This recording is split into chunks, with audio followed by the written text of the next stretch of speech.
Talking with Carl Nafzger about the 25th anniversary of Unbridled. He ran here in the bluegrass at Keeneland, and I guess that set him up perfectly for Derby Day, huh? Well, it did. It really did set him up. Had a summer squall in there, and the track was favoring speed that day. And, I said, get a good race, get a solid race. If you can win it, but don't kill him.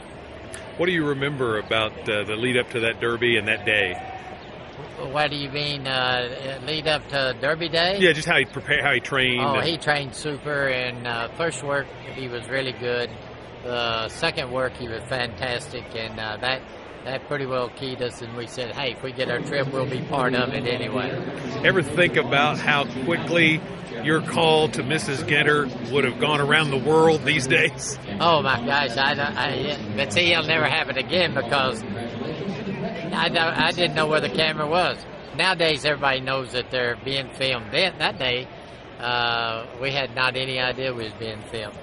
What was? Can you remember what that felt like? I mean, you obviously were close to her, and to see the horse doing what he could do. I had said if you'll go back 4 days before the race, they said, what do you think about being in the Derby? Are you nervous? And I said, well, let's put it this way. I said, I can tell you, if I ever win a Kentucky Derby, I want to win this Derby because this Derby is for Ms. Ginter. And that's the way I felt. I felt like if we could run good, it'd be great. If we could win it for Ms. Ginter, it'd be fantastic. So, yes, it was great. Going to see, the Breeders' Cup Classic here at Keeneland in the fall, and Unbridled's one of the few horses that was able to win the Derby, come back and win the Breeders' Cup Classic. Talk about how difficult that is. The only one of two in the same year. Sunday Silence and Unbridled. The only two that ever did it. Yeah. How difficult is it to pull off something like that? Well, you had to aim mainly for the Classic like we did. And it was, I had under-trained the horse for the Belmont, and I knew when we was coming back up here going back to Belmont for the Classic, I told the reporters, it's in the New York Times, I said, we will be back in the fall and we will win the Classic.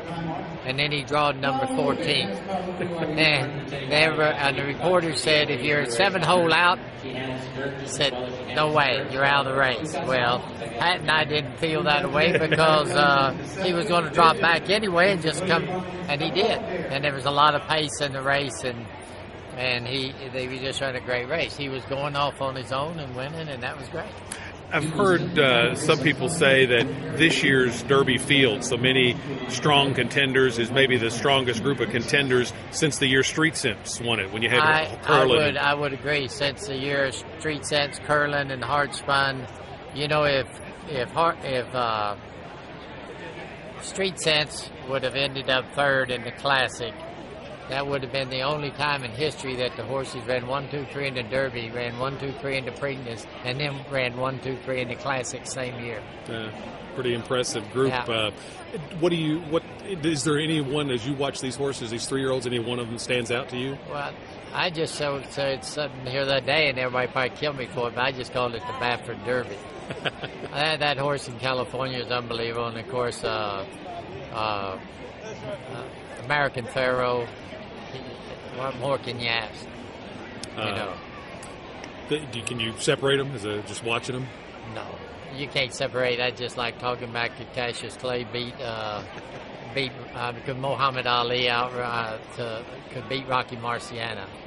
Until you put them in the ring together, you don't know how they're going to match up.